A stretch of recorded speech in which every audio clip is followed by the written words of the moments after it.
Good evening, everybody, and welcome to the March 16th, 2023 meeting of the Zoning Board of Appeals for the City of Fitchburg. I now call this meeting to order. I am glad everybody has been able to make it. I hope nobody here has been too much affected by the recent weather, and if you have, I hope things get better for you soon. Please be advised that FATV is conducting an audio and video recording of this meeting for public broadcast. I ask that anyone else in the audience who is recording this meeting to please identify themselves for the record now by standing and stating their name and address. Seeing none, at this time, I would ask you that all electronic devices be placed into silent mode so that way we may all enjoy each other and not each other's phones.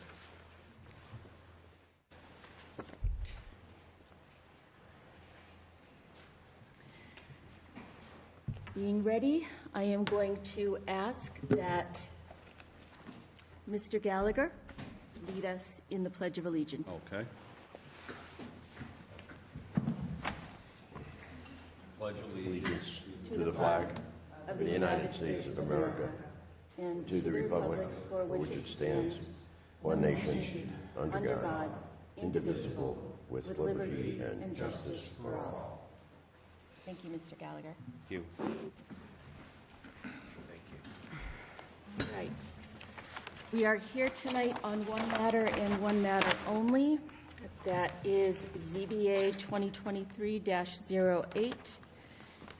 This is for Joanne Hamburg at 1341 Ridge Road, an application for a special permit under Section 181.94 of the Fitchburg zoning ordinance to complete and expand a planned unit development, adding 13 additional units and permitting 2 existing homes to be reconstructed pursuant to Section 181.332 on a property located in the rural residential district. I now declare the public hearing reopened, continued from our last meeting. Okay. So at our last meeting, clearly we did not have enough time to address this fully. This is what I would like to do this evening. I would like to give the applicant an opportunity to complete their presentation to the board, addressing any matters that they wish. I will then take public comment, and I again, as in past public comments, I am going to take a survey for against of the persons present and ask that you keep your remarks brief and to the point. We have until 6:30 at the latest in this hearing because the Airport Commission has also had to reschedule their meeting to tonight, and they have given us the grace of an extra half hour. That would be 7:30, right? 7:30? So an hour and a half total, and we will need to conclude by 7:30. Okay. Okay? And I'm going to point out that the clock on the wall has not been changed yet for daylight savings time. So it is 6:11. I would like to make as much progress as we can on this matter tonight. If we can come to a conclusion, I would like to do that. If time does not properly allow, we will look for conclusion at the next meeting, or at least I will, because I think everybody needs closure. Given that, Council, you are free to proceed. Thank you, Madam Chair, members of the board. For the record, my name is Alex Parra. I represent the applicant, and with me is Joanne McGurn. So this afternoon, I apologize for the lateness of this communication, but I emailed to your administrator a letter from Haley Ward regarding the earth removal calculations. And I don't know if you all have it or not, but I do have extra copies if you... We do have it. Ms. Mata has been kind enough to print one out for all of us. Well, she's amazing. You guys are lucky. The essence of the letter is that the initial calculations that Haley Ward provided were based upon takeoffs from the original design plan, right?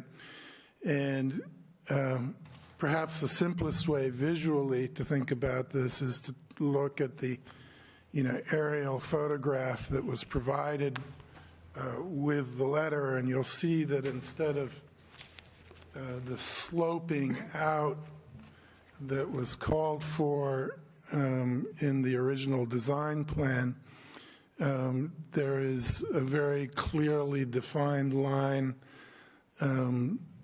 behind the existing units, and that was done because of the presence of ledge, making it possible to stabilize the site without grading out at a slope.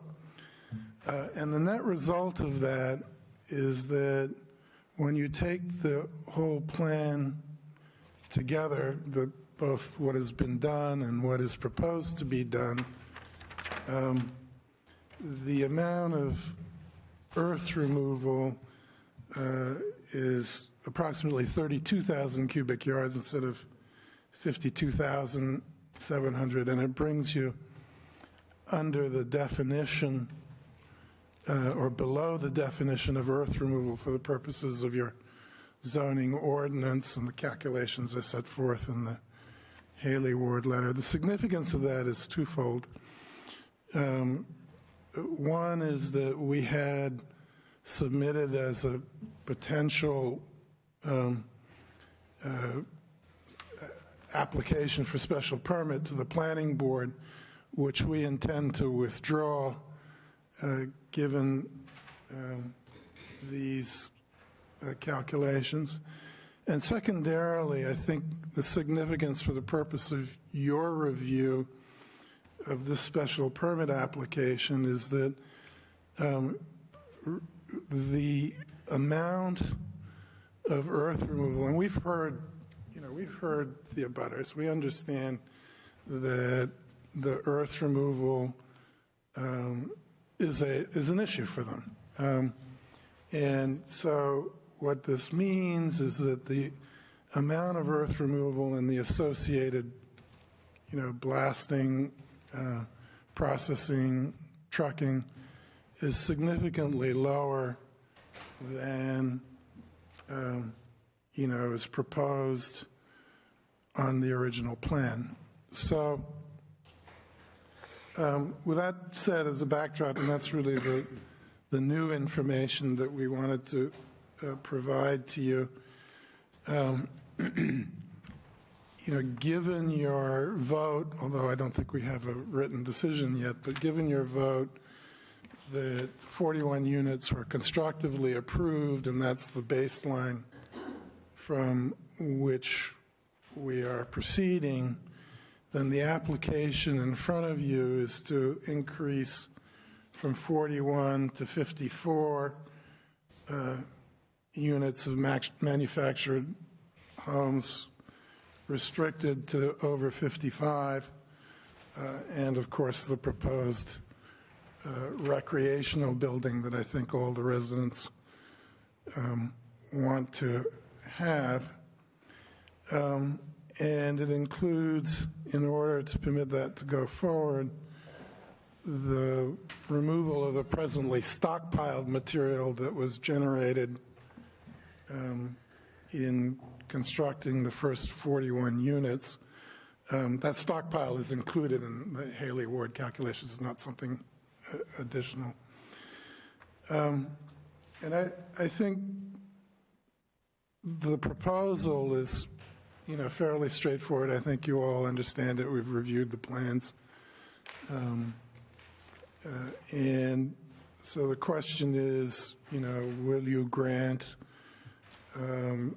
a special permit to extend the non-conforming use as described, the applicable standard in your ordinance, or the specific standard in your ordinance, is, is it substantially more detrimental to the neighborhood than the existing nonconforming use?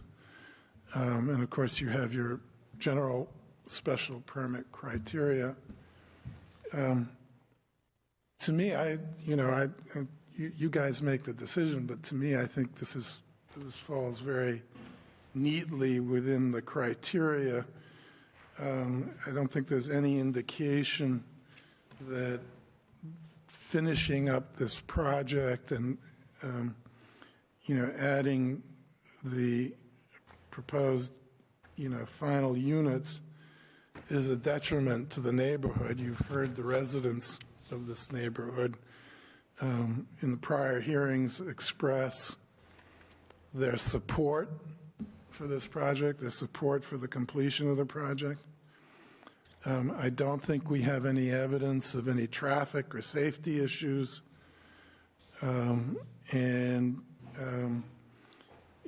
If you go through your general special permit criteria, well, the project provides, I think, needed affordable senior housing.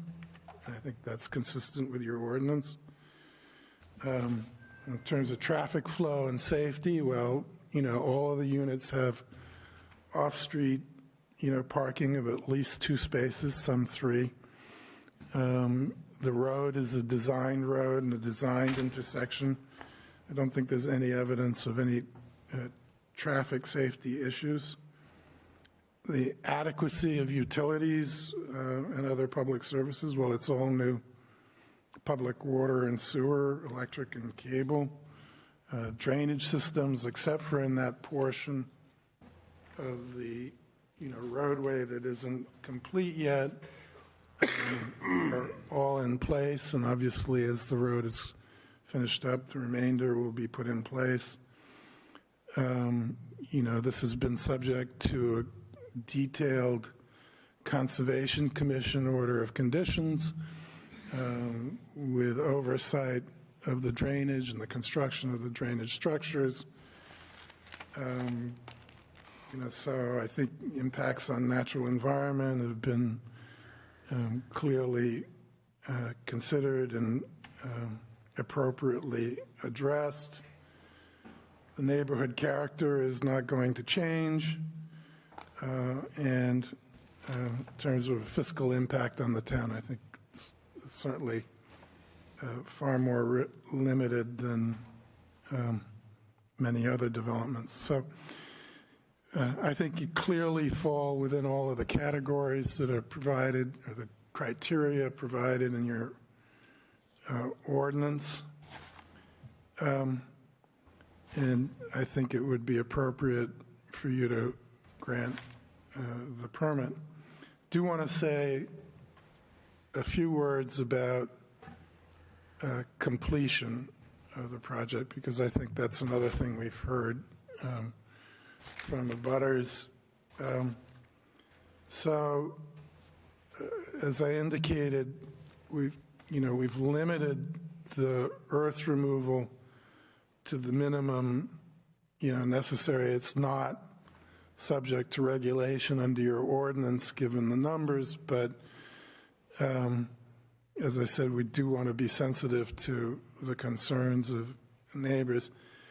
As a practical matter, though, we've been stopped on the project for several months. It's going to take some time to coordinate the contractors and get up and running again.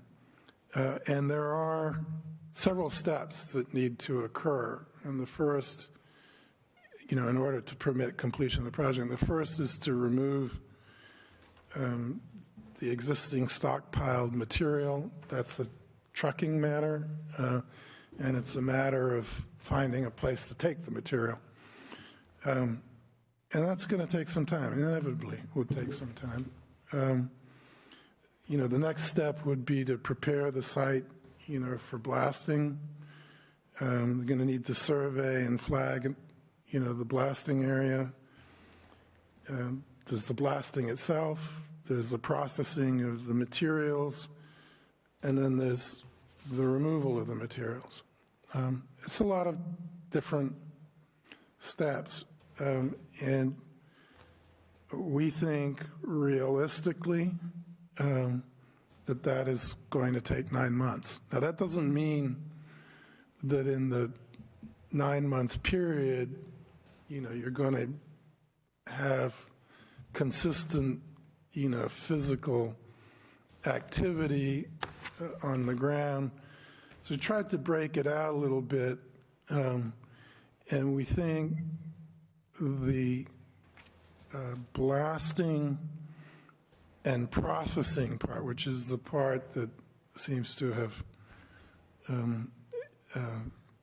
made the abutters most unhappy, is going to be over the course of maybe 4 months. And we're perfectly willing to accept, conditions on how and when that can be done.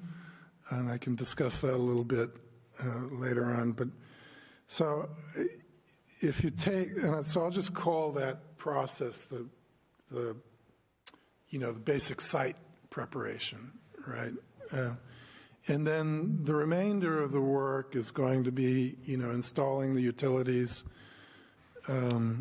installing the units, finishing up the road, paving, those kinds of activities. And when we put it all together, we think a realistic time period for completion of the project is 2 years. And by that I mean 2 years to slab. So I can't predict, when buyers will appear, but all of the site work, including the slab, so that the only thing that would remain is to, bring the manufactured home and put it on the slab. And that may, depending upon market conditions, may, take longer than the 2 years. So just trying to give you a realistic look at what we think this will take. So in terms of conditions, we have heard some concerns about trucking of loaded trucks. We're happy to take a condition, for signage and direction to truckers turn right only out of the site. We would propose that blasting and hammering be limited Monday to Friday, 7 to 5, no holidays. We will, of course, be doing pre-blast surveys. I think the requirement is 250 feet. Planning board, I think, asked for 300 feet. We're happy to do the 300 feet.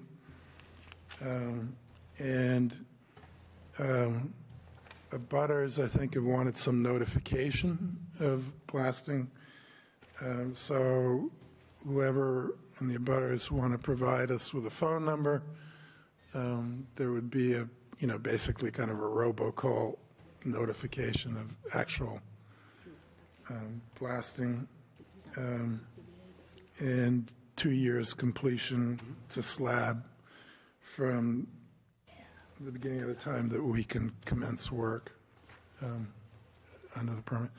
And obviously, if the board has other ideas, we're happy to listen to them, but that's summary.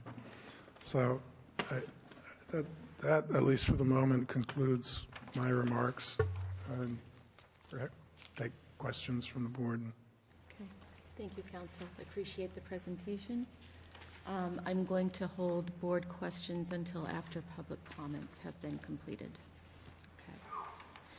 Okay. At this time, we are going to take any comment from a member of the public, whether virtual or in person. I note that we have at least 2 persons virtually. I am going to ask that comments be limited to 2 minutes or less. I would like to get to board deliberations by 7 p.m. at the latest. The time change is going to screw me up for another 2 weeks. I'm going to start out by taking a survey. Raise your hand if you're here in support of this special permit. Okay, thank you. Raise your hand if you are here in opposition to this special permit. Thank you. And thank you for organizing yourselves by your preference. For and against. That it's easier for us. It's like Congress. Our commissioner is asking to speak, and I'm just going to let him speak briefly before we get to public comment, and then I'm going to go to our 2 online persons and then the public. Mr. Commissioner, go ahead. Thank you, Madam Chair. I just wanted to bring to the board's attention that a construction general permit is required for stormwater management.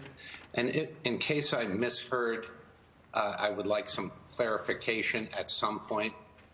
It sounded as though the applicant was going to change the contour of the plan from what was initially proposed to create less blasting and earth removal.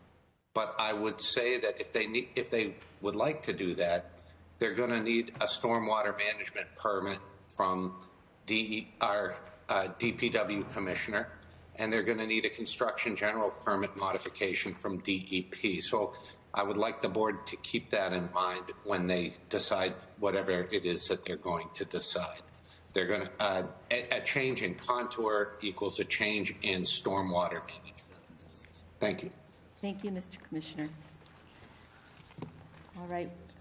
The first member of the public online we're going to go to is Councillor Fleming.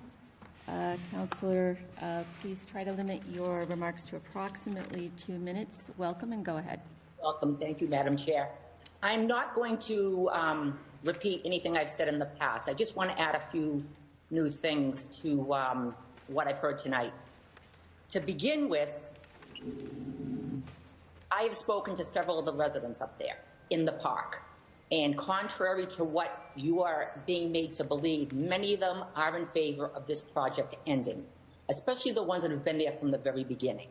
They do not want to come forward, and I will never reveal their names because they're worried that they're being told that their costs are going to go up. So that's one of the reasons why I believe many of them aren't coming forward. But with that being said, I just want to add, and this is on a personal note, I'm going to throw this back on the developer. She has built herself a beautiful home on the lake, nice, quiet area. I'm curious how she would feel about something like this going on in her backyard. And that's all I want to say. Thank you. Thank you, Councillor Fleming. Ms. Hamburg, I'll give you a chance to respond before we get to deliberation. I am now going to take Kathleen Deschamps. Ms. Deschamps, please state your name for verification and address, and then remarks approximately 2 minutes. Welcome. Yeah, take my car out. Hi, thank you for having me. This is Kathy Deschamps. I'm on 1307 Ringe Road, and I'm a direct abutter. And I've been with the project since the beginning.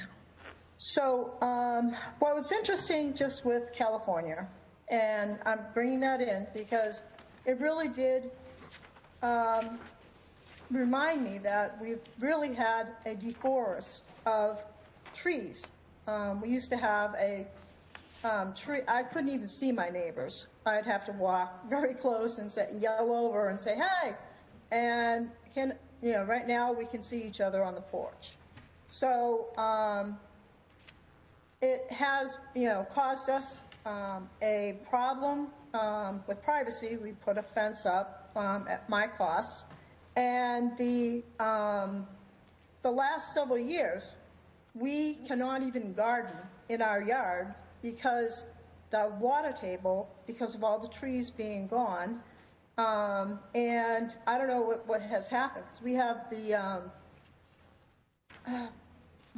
wetlands above us, and I'm not sure how that was done, but we have been flooding every spring, so we've had to address that. And I just want to say that I agree with the 2 people to be replaced, the 2 trailers to be replaced, as long as they're not residents in them currently, because in the past, they have been forced to leave.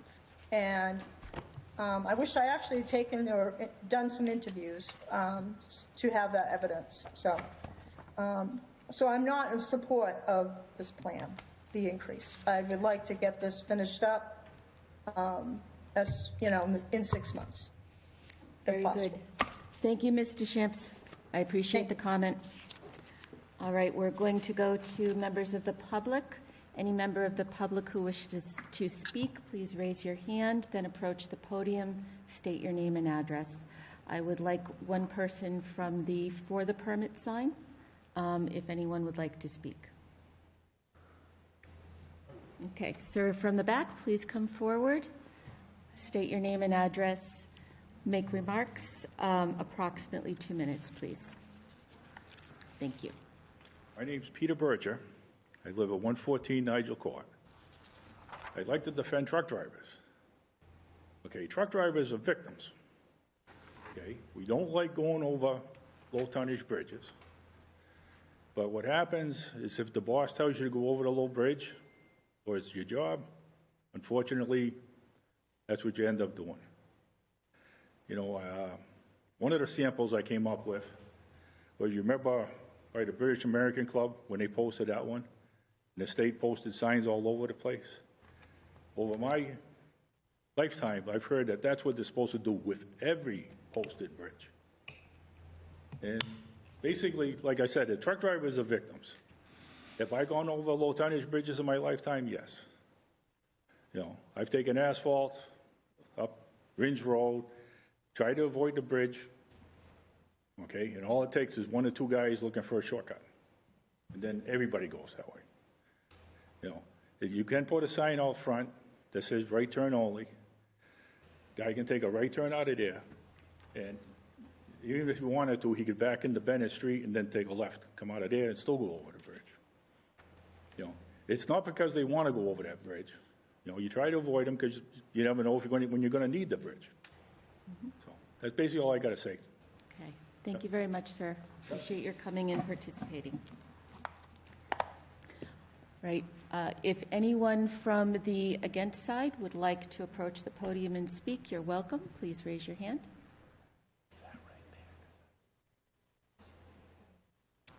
Please, welcome. Name and address, please, and then proceed. Yes, I'm Mary Ellen Mara Christian, and I'm at 71 Bennett Road. So I want to say good evening, Madam Chair, board members, and Mercedes. And I think at this point, we've provided you with more than enough proof that the property has been used as a working quarry for 17 years, where material has been processed and sold. And I really just don't want to talk about that anymore. But I do want to remind everyone, the board, that we have had an existing problem with water ponding from Woodland Estates on our property. This has destroyed vegetation and trees, and last spring, the applicant's engineer promised a ditch and temporary pump until the water goes into the catch basin.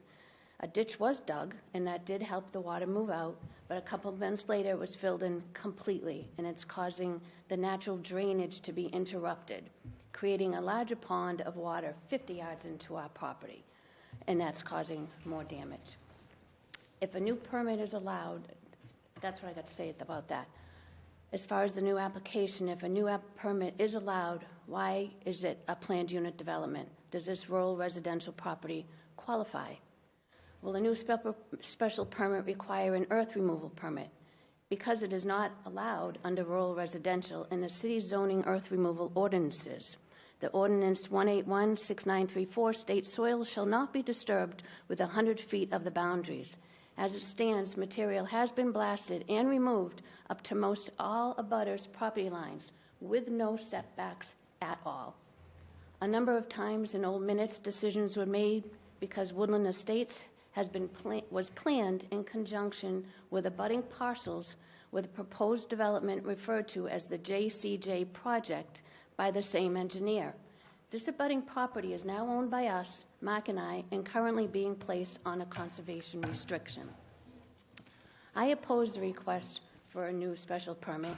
I feel that we all have made enough compromises for the last 17 years. There's been no regard to the city's noise ordinance, and it has been years of dealing with, quite frankly, disturbance of our peace with the excessive ongoing noise pollution and air pollution caused by rock processed and windows needing to be closed due to the amount of dust and smell. The nuisance this project has caused abutters and neighbors for 17 years has made our lives miserable, never mind what it has done to our mental health. In conclusion, if anything is allowed, I feel the applicant should make right of any promises made given to the residents at Woodland Estates, including a large area of open green space. Trees and vegetation should be planted, maybe a community garden for these folks. Consider using one of the reconstructed units as a gathering place for social events. Natural barriers should be replanted along all abutting property lines. And the water being blocked and causing damage to our property needs to be opened and tied into the catch basin. If any number of new units is approved, not one should be constructed or sold until the other work is complete, or it won't be done, given the history of this development. So thank you very much for your time. Ma'am, before you leave, I have one question. Ma'am, before you leave, that's okay. I have one question for Certainly. you. If this board were to consider granting the request, what is the most important issue to you that needs to be addressed? I know there are many issues, but what has top priority? There are. I think, you're going to help me out with this one. I think certainly I really would like to see no more blasting and no more earth removal. That jackhammering does cause a mess, and I have a blasting stick that I can snap to right now, and I think that's really quite unacceptable because there has not been any setbacks. It's been very frustrating that we've been complaining for many years on the city's deaf ears, and it has continued with obviously no proper permitting. I realize that you've made a decision that 41 has been approved due to the intent of the city. So coming here today, asking for 13 more on maybe a couple more acres, I don't know how much is left, but it's disturbing. And the fact that there's obviously, it's against the law to cause damage on your neighbor's property, and there's damage on our property. So that's a big thing too. That's when I became an abutter and noticed that. So that has to be fixed. Okay. Thank you very much, Thank ma'am. you. I appreciate that. Ms. McClure, would you like to approach? Please state your name and address, and then you're welcome to make 2 minutes of remarks. My name's Lorelei McClure. I live at 146 Nigel Court. The abutters talk about noise. However, I'm not sure who exactly has the permit, but I do know that right on Bennett Road or down in that area, there is somebody that is making a road and building, and they talk about noise.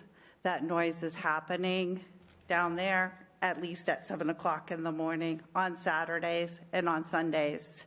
They talk about, blasting or something else, and that's happening, or at least the chainsaws and other work like that.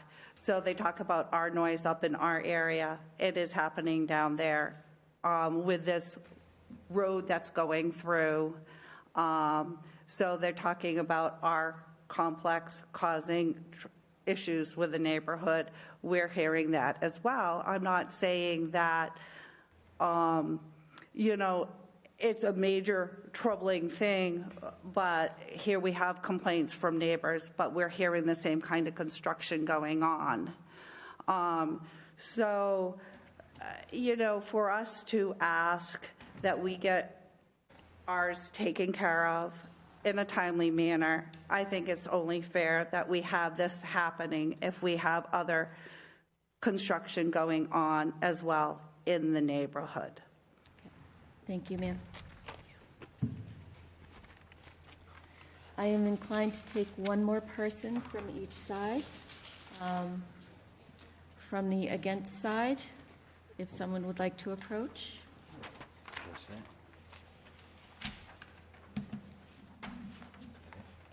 Welcome, sir. Please state your name and address.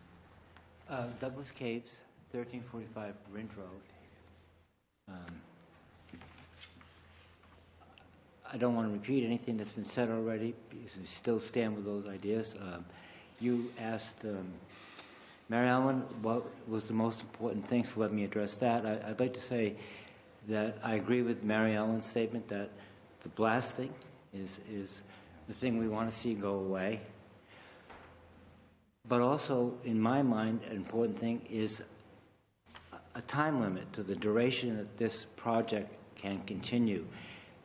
When the council says 2 years, well, 2 years from when, and how flexible is that? I'd rather see a finite amount of time. I'd rather see 1 year rather than 2 years. And I'd like to see some hard dates to put on those.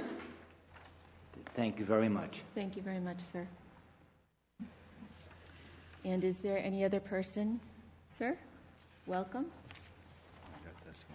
Please state your name and address. My name's Pat O'Hearn. I live at 151 Nigel Court. Thank you, sir. I've lived there less than a year now. But I'd just like to briefly address the fact that I think this community can be an asset to the Fitchburg community. It's providing affordable housing to a lot of people, to an alternative to a condo. It provides people with pride of ownership. They have their own yard, their own driveway, backyard. And I think in any community, a housing community like this is an asset. And I think that it's, if you can provide a way to help this community come to an end and be finished, I think in the end, it's going to benefit not only the people that want it to come to an end, but to the community to provide housing, which is a need for a lot of people that are buying these houses, are downsizing, and they're putting a lot of their assets into paying off these houses without a mortgage and for a final place to live. And I think that a lot of people in the community would find beneficial to have a community like this. Thank you, sir. If you don't mind, before you go, you've lived there for approximately 1 year? Yes, less than a year. When you moved in, what were the amenities that you expected in this community? To have a home that is like a single-family home, like a ranch-style home, and to have a small lot of land that I don't have to take care of as much as where I lived before. And I think I found that. I think I have enough land to provide a home that you feel like you own something, but you're not. Condo living isn't for everybody. Are you, did you have an expectation of there being a recreational building? No, I didn't, but it would be nice to have a recreational area for people to gather. And is your particular unit located in front of a finished paved road? Or No. It's not finished? No. Did you have an expectation of how long it would take to finish the road when you moved in? Well, I thought it would be finished until the cease and desist order came, and I think it would have been. Joanne has been moving along pretty steadily. When I was there, 3 houses were built by the time I bought mine, and I think it was like maybe 2 or 3 months, 3 other houses were built. Mm-hmm. So she landscaped one side of my home, but not the other side because it was used as a construction site. But I think it would have been done by now if the cease and desist order wasn't in effect. Okay. Thank you very much, sir. Appreciate it. Okay. At this point, I am going to not take any further comment from the public. I am going to allow any board members who have questions for the petitioner to ask those questions. And I am just going to ask council, can you address the building commissioner's question on the modification on the stormwater management permit? Sure, thank you. So stormwater management systems, except for the area of the incomplete road, are all in. They were approved. The entire system was approved. To the extent that there's a change in this site plan, it's less disturbance. So we're not asking for a change in the stormwater management system as part of this permit. I don't believe it's necessary. If the DPW wants to review it, the DPW, will do what it wants, but I don't believe it's necessary. In terms of the state, once we know where we're going, we'll submit for the NIPD's permit. That's about it. Okay, Thank you. thank you. Mr. Reynolds, do you have any questions for the petitioner?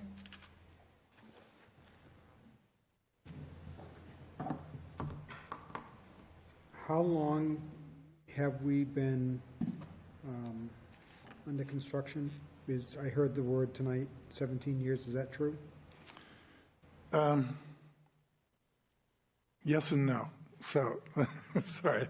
So the yes is the original permit was 2006. I don't care really. I'm not really trying to date myself from a permit. I want to know about breaking ground.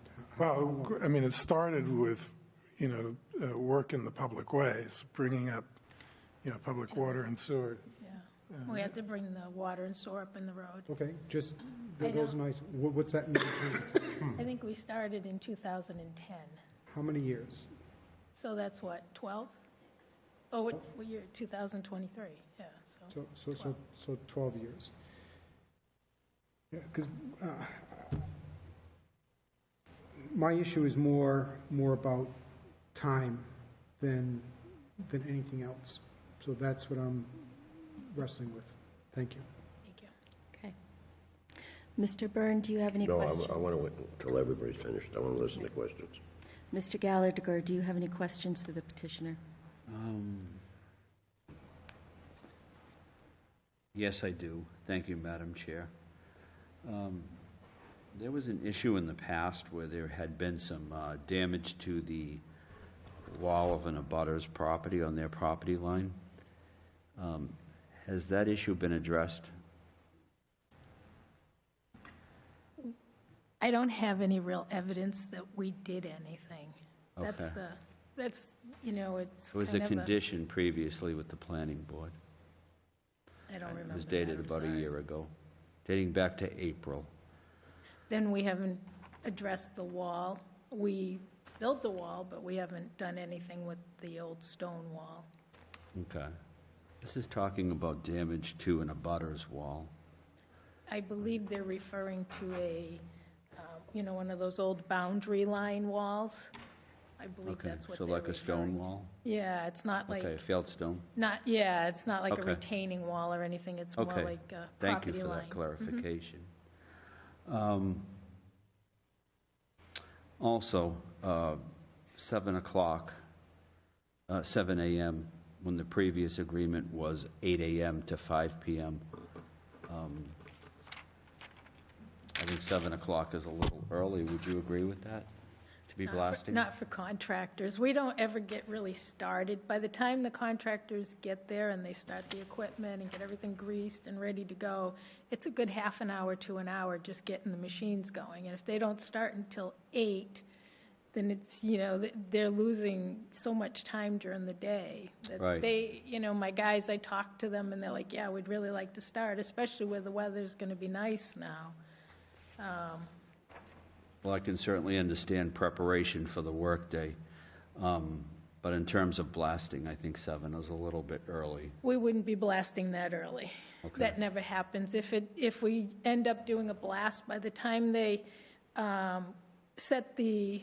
they have, all the holes get drilled ahead, and then Right. I don't know. Yeah, So I'm familiar with the process, it's yeah. usually late afternoon before we're able to blast. It's You're usually prepped after. to Yeah, by the blast. time they Okay. prep it and get the mats put in place, it just takes time, and it doesn't happen right away. We also have a fire detail that we pay for on site during the whole process. Okay. And, Just to be clear, Right. We would not object to a condition that says the blasting itself It wouldn't can't start happen until until, like 11 or 12 or something. That's- okay. Yeah. I think that's more reasonable. And, As long as we can prep and put the mats and stuff. Okay. And in terms of erosion control, that We would be have, something I'm very interested in, and organic also, I'd like to see. We use S&M Farms, and we usually have wattles and silt fence whenever we're in the area we're working. Okay. All right, thank you very much. You're welcome. Okay, thank you, Mr. Gallagher. Mr. McLaughlin, would you like to go next? Thank you. And I'm just going to note for members of the public, again, the hour draws near where the Airport Commission was scheduled to start. The Airport Commission has allowed us the grace of up to a half an hour, so I am going to make sure we move along. Okay. Mr. McLaughlin, please proceed. Thank you. I just have a couple questions regarding the original plan. What are some of the amenities that were laid out on the original plan? Well, we had an outdoor recreational area which has been installed. It's on the right-hand side, about 4 homes up on the right. There's an area out behind there, and that recreational area has been put in. We have 2 horseshoe pits, a bocce court, and a couple of the residents made a Jenga, and then they have cornhole, and then they have like a little pavilion where they get together like once or twice a week and have meetings, and a couple times a year we do community events. We've had potluck suppers, and one night we actually had ice cream and a movie in the gazebo. So that was already been installed, and the plan was eventually to put in a recreational building, which is down in that same area, which would be on lot 77. I don't know what number it is on the plan, but the house number would have been, the street number would have been 77 Nigel Court. In the proposed original plan, what about landscaping once the project was completed? And I don't mean the landscaping for the units, but the peripheral restoration of the site. Anything on our property that we're working on would be restored or as designed in the plans. Because like in the back where every- everything, this giant hole has been kind of excavated and there's rock and rubble and where? to the rear of the property. That's all has to be constructed. That's where the homes are going. There's a big drain, there's a drain that goes in there that, the neighbor was saying about water, and we were trying to get the drain in before winter, but then we got shut down. Okay. But that was what we were pushing forward to try to get all the utilities at least out that far. Yeah. So we could have eliminated How about that perimeter problem. landscaping? Anything on our site will be graded and seeded and loomed. Okay.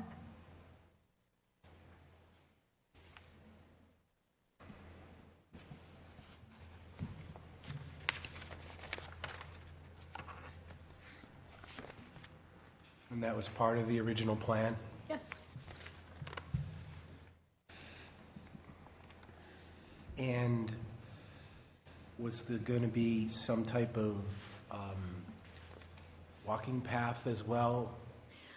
I always wanted to put in a nature trail, but I don't know if we'll ever put that in. We'll have to go in front of conservation for approval on exactly where we'd like to put it, but there is a nice little area out behind where I want to put the recreational building that would make a nice little nature trail, which I thought would be great because a lot of our residents have dogs, and it's just a nice place for them to be able to go walk and enjoy the nature. Okay, so you have some of it, the outdoor rec area has been done.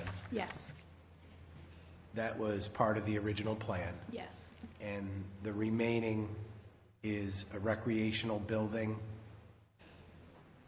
and outside area seating and grading and looming around the perimeter of the project. Yep. Well, I want to be sure she understands what you're asking. Okay. So when you say the perimeter of the project, you mean the built project as opposed Yeah, to... well, what You're we're, not talking about the property lines. no, why would we go up there?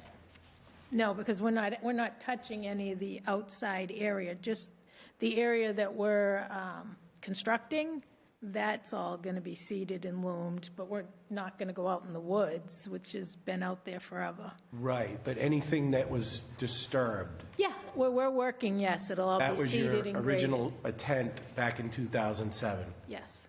Okay. Anything that we've worked on, yes. Okay, thank you. I have no questions, thank you. Thank you. Mr. Burns, do you have any questions at this time? Now I have some time. Go ahead, sir. I want to get a picture of this thing in my mind so that I can understand what's going on, because right now, I've never heard anything so ridiculous in my life. In 2007, you requested from a board here in Fitchburg to build 41 units plus a rec building, is that correct? I don't remember the dates, Yes, but you yes. did. Okay. then Okay. yes. When you came before the board for that particular request, did you have the funding available to get that project completed? No. Or was this a just go as you can? Go as you can. I had some And the funding, board accepted that? they never asked They about never, my did they ever financial put a position. completion date on No. they never put a completion date? No. So it's been going on since 2007. And I just looked up. The Hoover Dam took 5 years to build. Aswan Dam took 11 years to build. And the World Trade Center, One World, down in New York, was completed in 102 stories, and it was done in 8 years. This has gone on way too long. And it's just incredible that it's gone on, that it has continued to be drawn out like this. People on both sides are being inconvenienced, whether they know it or not. People sometimes vote against their best interests anyway. But this thing is ridiculous. Mike and I took a ride up there once when everything was churning. I mean, they were crushing rocks up there that wouldn't, the decibel sound was unbelievable. The dust was flying, and it looked like it's not a neighborhood that I want to live in. I'm just going to sit back and see what's asked for here, because this is going on totally too long. And to allow a construction of a project this large without the funding available was a slam on the board that allowed it to happen without putting a time constraint on it. So let's see what we can do about all that. Okay. Thank you, Madam Chair. Thank you very much, Mr. Byrne. Mr. Barbadaro, I can see that you had wanted to ask a question. Go ahead, sir. Yeah, I just wanted to make a comment that the Haley Ward letter began its calculation at above Station 6. So that meant that the first 600 feet of development that included the area of 13 homes was not included in the volume calculation that Haley Ward provided, or unless I'm misreading that. The area that we calculated that was allowable to be removed was utilizing 55 mobile homes, and I believe the board believes that 42 mobile homes were the actual number that were allowed to be moved, or allowed to be installed. Therefore, the volume calculation is in excess.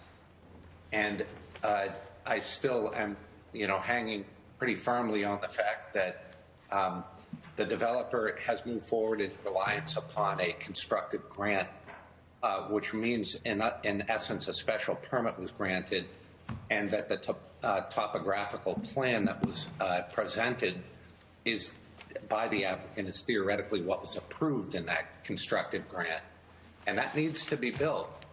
And if it's going to be modified, then they need to go back to the, to get a modification, because I don't know that the Zoning Board of Appeals has the authority to modify a special permit. I think that might be something, I'll leave that up to you, Madam Chair, but it might be something that happens in court, not in at a ZBA meeting. Thank you. Okay, thank you, sir. I have some questions. Wait a minute. Let me interrupt you for a second. Ask her now if she has the funding to complete this thing, because she's falling on women's prayer. I've actually forgot to ask that question. Is there funding for the rest of this project, or is there just doing this by?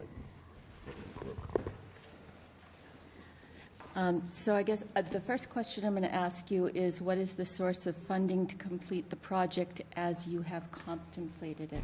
I have financing through Main Street Bank, and I have funds put aside. Is the financing approved and sufficient in amount to complete the work contemplated? I believe so. Okay. And is there any condition on that financing that would need to be satisfied before the financing paid out, other than in stages? No, the homes, as the homes project come and stuff, they release funds. They come out and they do an inspection, and I think it's pretty much standard for any new construction project. They come out, they inspect, and then they release the funds. Okay. Mr. Attorney Para, this is a request to modify a pre-existing non-conforming use.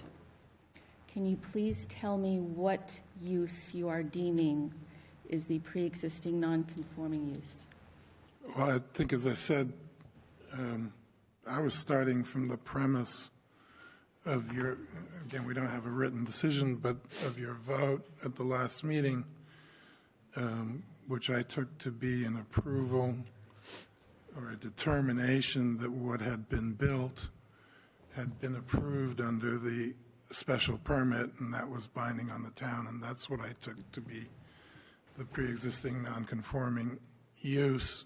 I think we're certainly in a confused territory, given, the absence of records and conflicting views between, boards as to, and, building commissioners as to what's what.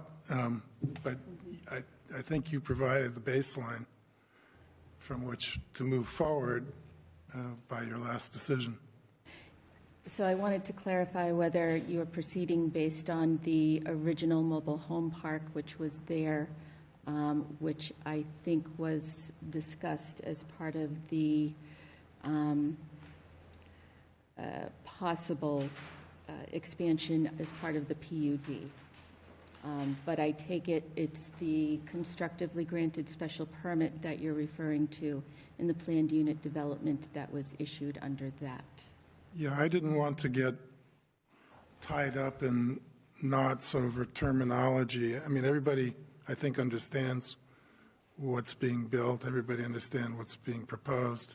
Mm-hmm. If you're going to call it a mobile home park, you call it that. If you call it a PUD, you call it that. Mm-hmm.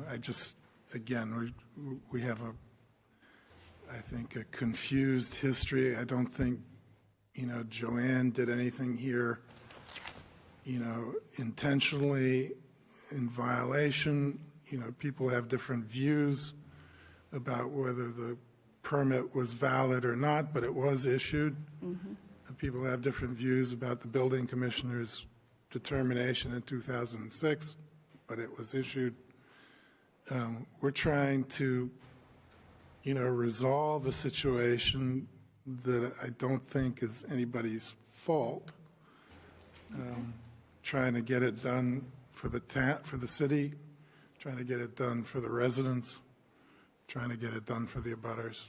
So, given your application, you would agree that what you're proposing is a substantial extension of the pre-existing non-conforming use? Well, we submitted the application without prejudice to the appeals. One of those has been determined unfavorably. One of those has been sort of half full. But I'm not conceding that we need the permit. I'm just trying to do this as a way to resolve the issue.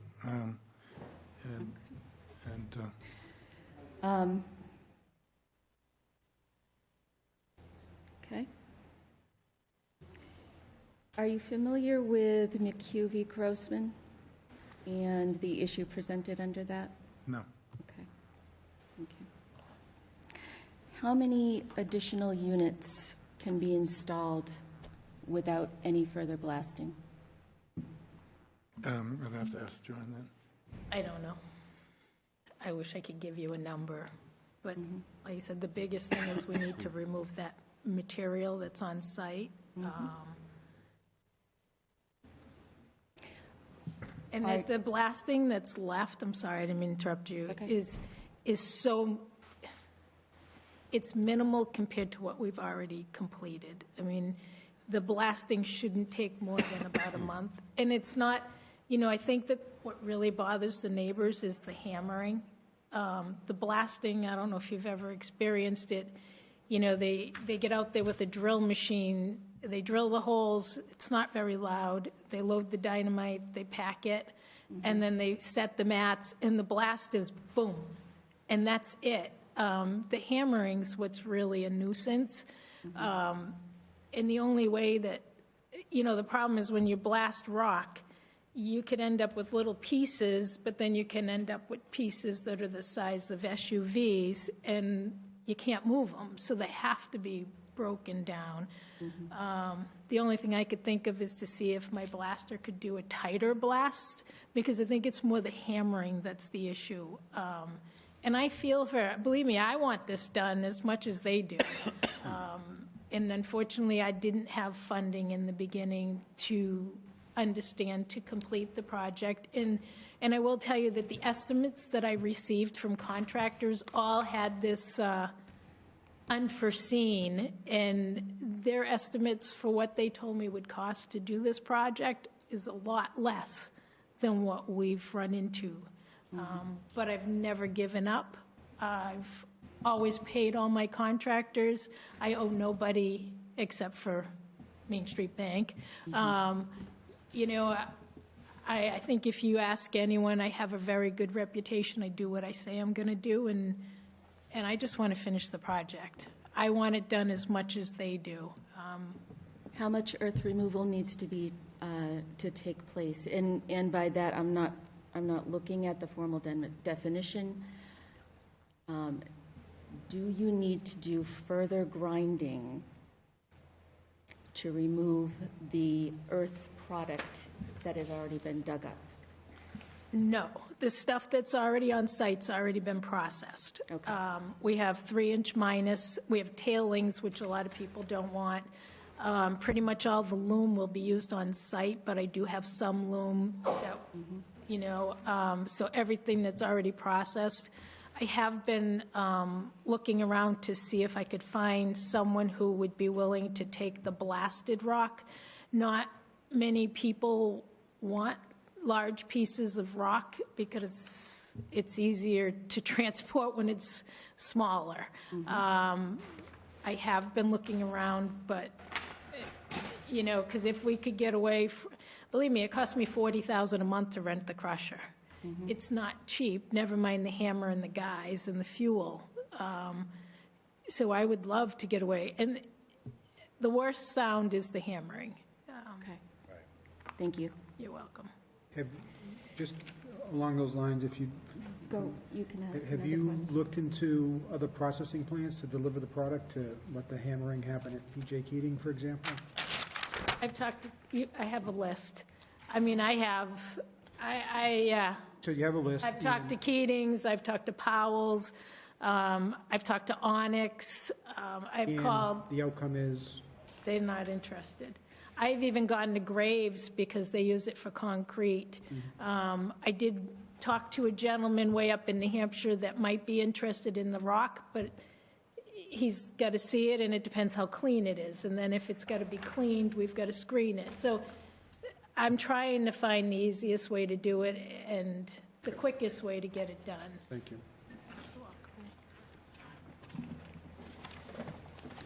I believe we might have a substantial amount of discussion left. I am going to take a 2-minute recess and see if we can reach a solution on timing and continuation of the meeting. We're going to be in recess for 2 minutes. Calling the meeting back to order. We, in an attempt to complete this decision tonight, I can see that more time is meeting, but the Airport Commission is here. They are ready to go forward whenever we stop. It is approximately 7:15 right now. They expect to take approximately 1 hour. So I am going to take a motion to continue this meeting to 8:15. Stupid clock. Time change. At which point in time we will reconvene.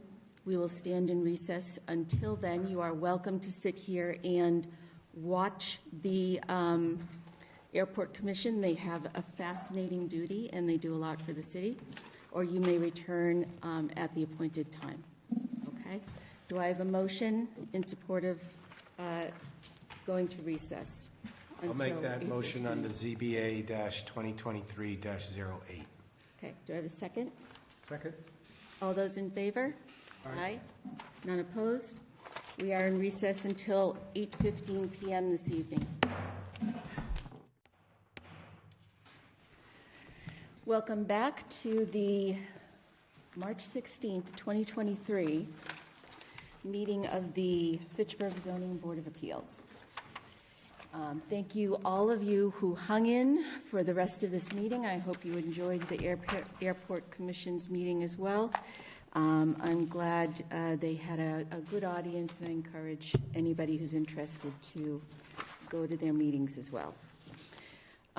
When we adjourned, I had begun some questions for Attorney Para.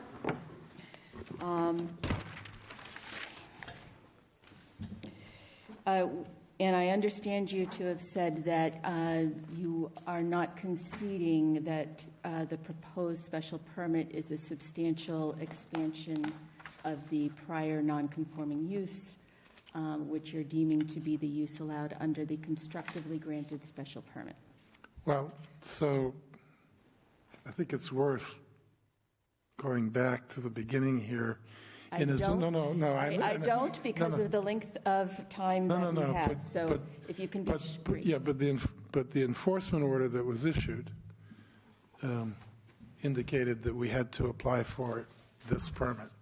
And as I said, I think the record is so confused and inadequate that I think it's just makes sense for this board to use the baseline that it determined was approved. That's it. I mean, and, you know, is it substantial?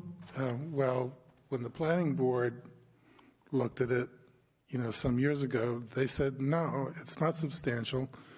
You know, the road is the road. It hasn't changed. The infrastructure is the infrastructure. It hasn't changed. It's just the number of units. But, you know, we're here. The building commissioner has directed us to file this application, and it's for the board to determine whether it's substantial or not. I'm going to note that in order for this board to grant relief under the special permit, we have to find that there is a substantial extension. If we don't find that there's a substantial extension of the use, then the permit that you have applied for, you know, is not before us. So you would then be left to look for another resolution. But given that you are not conceding that matter, we will need to make a finding as we go forward on whether or not the proposal is a substantial extension of the use. Well, I don't want to get into a back and forth with you. I disagree with that conclusion, but again, it is what it is. And when I say I'm not conceding the necessity of the permit. Okay. All right. I am going to, at this point, just see if any other board member has any further questions for the petitioner before we move to discussion. No? I do not. Okay. All right. So that being said, we are going to close the public hearing.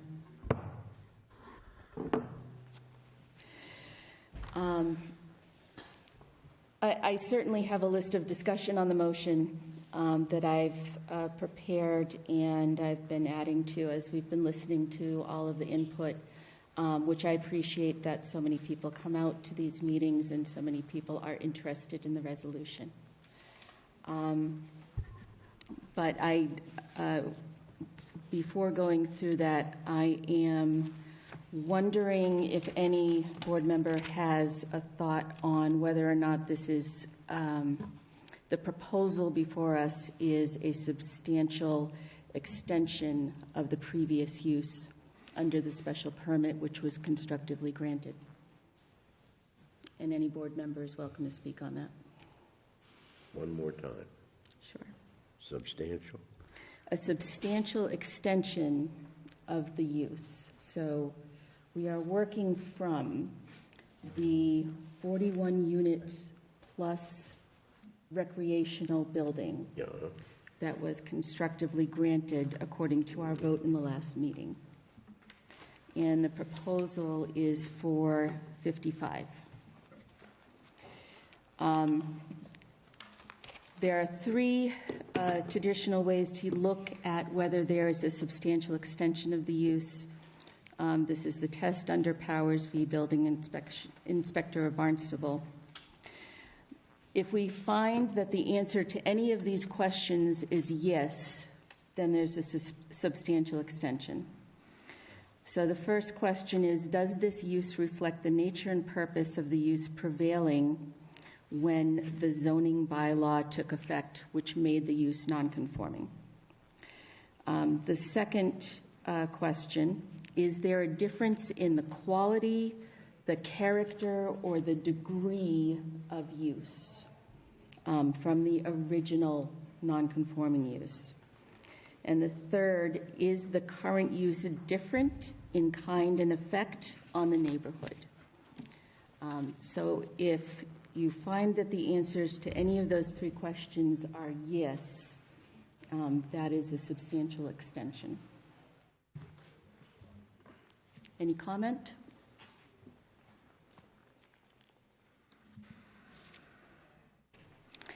Could you say that one more time, please? Sure.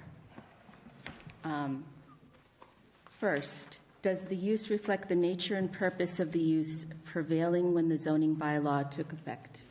And that's in the case of a change in the zoning bylaw which made the use nonconforming.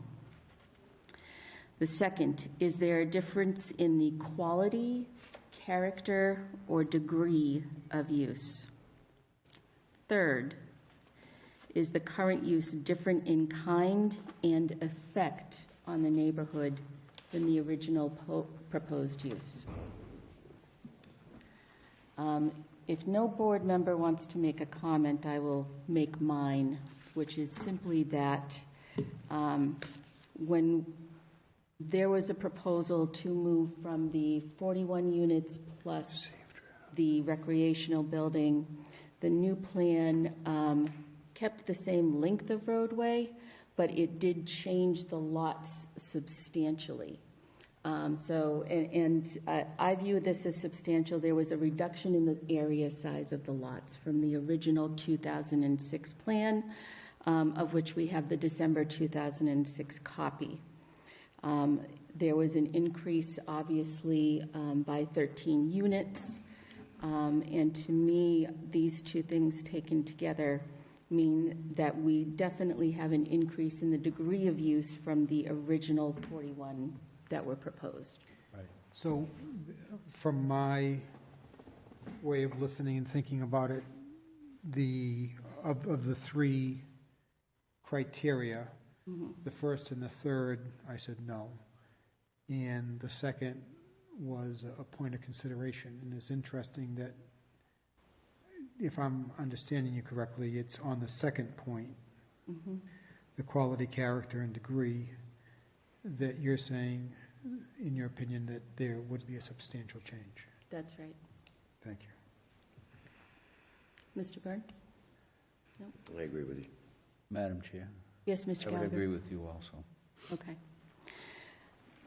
So if there's no other comment, Mr. McLaughlin, I would like to have a motion to make a finding that due to an increase in the degree of use, the proposed special permit is a substantial extension of the prior non-conforming use. I'll make that motion under ZBA 2023-08. Do we have a second? I'll second. Right. All those in favor? Aye. Aye. Any opposed? None. So we have a finding that the special permit constitutes or the proposed plan under the special permit application constitutes a substantial extension. In order to grant the special permit, we need to make a finding, or we need to consider under section 181.3321 whether the proposal is substantially more detrimental than the existing non-conforming use to the neighborhood as granted. And I think within that question, we can have a discussion of what the board might consider acceptable under what conditions for the granting of a special permit. There were a lot of concerns brought before us tonight. There were a lot of concerns brought on previous nights, as well as before the other proceedings last year before the planning board, which did not result in a decision. I would like just to review, because thanks to the work of the clerk's office, the planning board decision from April 2022 is available to us, as long as I can locate it within my paperwork. I want to review the conditions that the planning board thought appropriate at that point in time. Okay. So as listed, it was no work on Sundays or holidays, no blasting or rock hammering on weekends or holidays, construction hours limited to 8 a.m. to 5 p.m. Monday through Saturday. In order to perform another pre-blast survey within a 300-foot radius, notify all abutters of every proposed blast, no construction vehicles over the width limit of the Ringe Road bridge south of the site. And I just want to note that I think that any construction vehicles going over that bridge are going to be limited anyway. And where there have been complaints, put forth on that issue as well as others, I certainly think any truck driver, who I do have a lot of respect for, should be very careful driving over that bridge, because that's an enforcement matter no matter what we order, right? And it certainly wouldn't be fair to have any truck driver have an issue with their license because of that. Resolve drainage problems on a butter's property, provide dust mitigation stemming from blasting and construction activities, repair damage to wall on a butter's property line, install appropriate erosion controls, and then by 12/31/24, all infrastructure, including drainage, site grading, and installation of building pads, shall be complete. Manufactured homes may be placed on the pads after that date. According to the minutes, there was some disagreement as to whether that was too long, but the vote in the end granted towards 12/31/2024 as the completion date. So that was after the review of the planning board.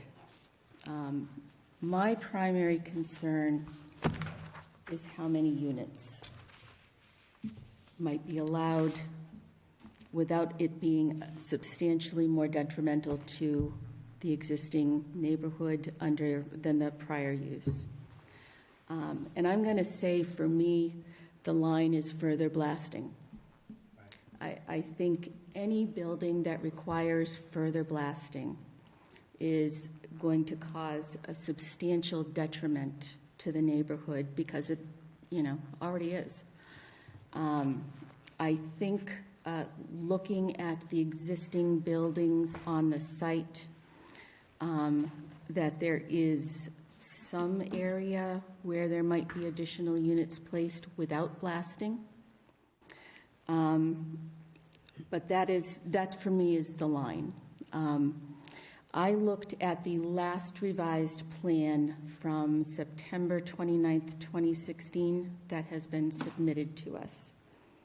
And I tried to identify there's an existing building on the right as you're going towards the end of Nigel Court that is further down than the last existing building on the left.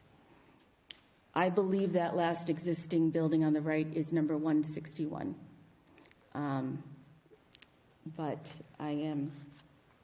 because of the size of the plan, I can't quite identify the lot number. I can't read the numbers. It's 167, but you're close. Yeah, okay.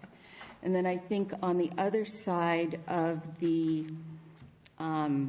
road, the last built is 154. And again, that's a little bit further down. If, to me, those units can be built on the left-hand side, bringing it even with the current existing building on the right-hand side, and the road ends there or ends with the circular turnaround being installed at that point, it looks to me like that can be done without further blasting. That if we stick to the lot sizes that are on that 2016 plan as depicted, then that is going to result, I think, in 5 additional units to bring it even. Adding additional units further at the end, even if the turnaround is moved up, to me that looks like there is additional blasting work, certainly site work, and I'm going to note that neither this board nor any other board in the city can grant a new special permit for earth removal in the rural residential. It would be a use variance, and use variances in residential districts cannot be granted by any board. So that is by our ordinance, and whether or not you met the criteria for a variance, we're just without the power to grant one. So you would need to be able to stay within the definition of what earth work does not constitute earth removal. I'm going to pause there because I think that a lot just came out of my mouth, and I think it would be appropriate for other board members to have any comment at this point in time. Mr. Reynolds, any comment? Yeah, comments, not necessarily questions, but maybe just to think out loud for a moment. I'm interested in bringing this to some closure. I believe that there's positive intent from everybody in the room, although the objectives of everyone in the room may be a little bit different. There's positive intent, and I think that that's very important. And I hope that the outcome of tonight's meeting doesn't lose the positive intent, because part of a neighborhood really needs people to work together, which I simply might state as positive intent. In terms of my frame of mind is, so how do we get it done and move on? I agree that the challenge is blasting. I think more, particularly, it's not just blasting, it's more about the enduring nature of rock processing, whether that's blasting, or which is a shock and a one-off, or if it's more about processing rock, which is kind of longer and pounding and things of that nature. But I think that's the spirit of what you're saying. We heard testimony from the petitioner tonight that any material left on site that had already been created through blasting had been processed already. And so the only thing that would generate more processing, grinding, seems to be blasting. Right. So I'm attracted to the idea that, based off of the work or the development done to date, take benefit of the work and put down however many pads that would meet. I guess to kind of bring that all to a question is that what's before us is an ask for 13. And how do we... I believe it's within our power to grant a different number. Okay. That was kind of my line of travel. If Solicitor Pusteri has any comment on that, I'd welcome it. I think you can attach any reasonable condition to an issuance of a special permit once you make your special permit findings. Thank you. So I agree that another 9 months of rock preparation, I'm kind of at the end of my rock preparation. I'm done with it. Thank you. Mr. Gallagher, do you have any comment to make? I do not. Thank you. Mr. Byrne? A couple of questions about reality here. You said that they want 13 more pads on this special permit that we're looking for, and they originally had 41. If we're going to put a deadline on this to have it completed by, what kind of enforcement do we have to say that they can't still be constructing right up until the 11th hour, and then leave everything like it was and say, well, we couldn't complete it, we can't complete it? How do we get an answer on that?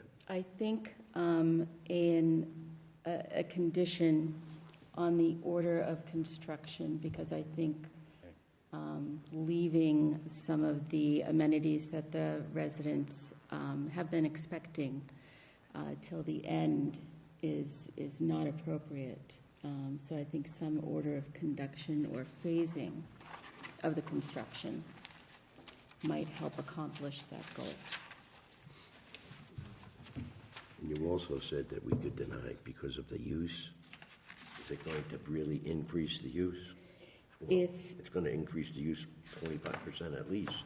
So the options are to simply deny, and then, they would have the option of appealing. That is up to the applicant. But we also have the option of in this case, fashioning a remedy. That option was not open to us while we were hearing appeals. This is an application for special permit. So we can fashion a remedy that offers a special permit to the applicant. And it will then be up to the applicant whether they would like to exercise that, whether they would like to appeal that. It's up to them. I find On the original, okay, on the original application, it was asked for 41 units and a Yes. recreation building. Yes, We've got all 41 units done. They're all completed. We have a recreation building built, right?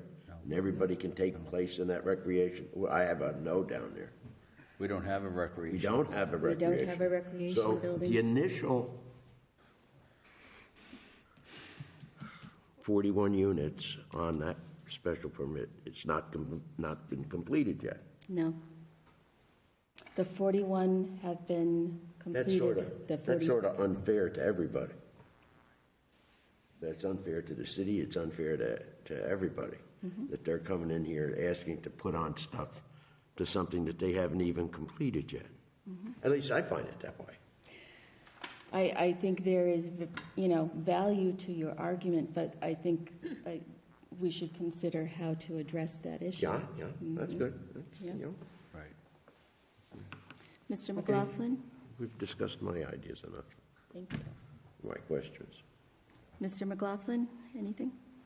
Well, just, I guess, some clarification points. The application, states non-conforming use. Our agenda states planned unit development, which I find to be an error. If you go back to 2006, the building commissioner deemed it a mobile home park. Twice. The denial letter for the application for zoning, and which, by the way, nobody has brought this up, but in 2005, this project was before the Zoning Board of Appeals, and the Zoning Board of Appeals denied it as an extension of a mobile home park, which is not allowed in the city. Okay? This does not, and I don't know what relevancy it has, but I'm going to make a comment. This does not meet in any way, shape, or form the criteria for a planned unit development if you read the definition.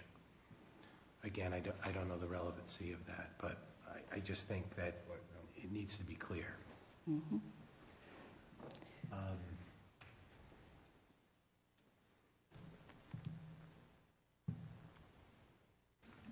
Again, earth removal, I don't know what relevancy it has. We've spoken about it a little bit, but we have this new document from Haley and Ward, and it gives us calculations. This isn't my line of work, but my presumption is that when these calculations were conceived, that the intent was probably to allow for homes to be built that are typical in this geography, which is a home with a foundation. And a home with a foundation requires far more earth removal than just putting a slab up. Again, I just want to bring up some points based on what's being presented to us. This may be some calculation that was formulated somewhere. I think it's irrelevant to this particular project. I think far more removal has been done than ever should have. Anyways, just wanted to kind of bring those points up. Thank you. As far as, the project and what's before us, this is rural residential. This is not B, this is not C. This project has gone well beyond the scope of what should be in a rural residential neighborhood. Way beyond. And as we all have come to know, Joe kind of took the words out of my mouth. I was going to use the big dig as an example, but, no timelines were ever put on this project, and I've been on the zoning board for 20 years and never seen anything take this long. This is absurd. And I just think that there needs to be closure to this real quick. Still not completed, Mike. I know that. So, if when it's time to talk about conditions, if now's the time, I can, give the board some of, my thoughts based on the case, and I have to go through the criteria as well, correct? So. I'll tell you, my opinion changes back and forth on whether we need to go through the regular special permit criteria on this particular finding, but I think that it's not going to hurt us to do so. Yeah.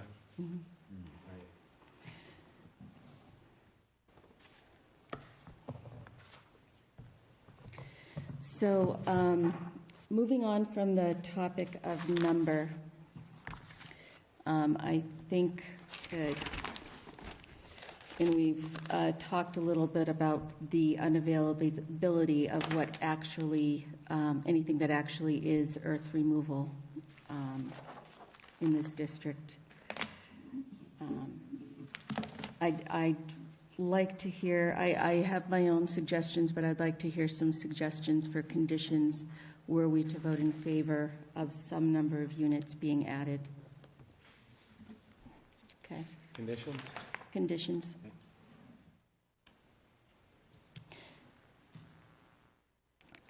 My first condition would be that there's no blasting or processing of material on site. I would agree. Going. I would also. Going on from that, I think it's appropriate to look at the previously found conditions from the planning board. Right.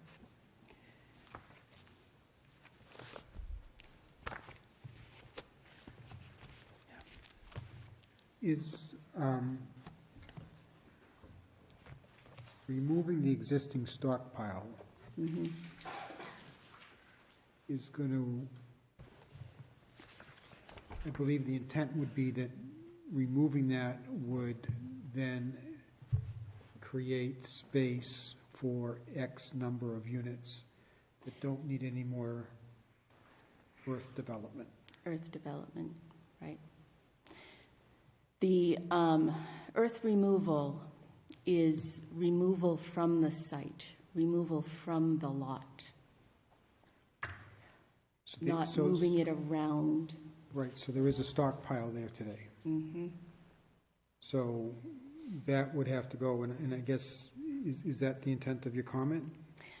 Yeah, that there's another option available if it's necessary to remove more than 150% of the first floor of the building from a particular lot, if there's a need to move it off that lot for regrading, moving it somewhere else on the lot is an option.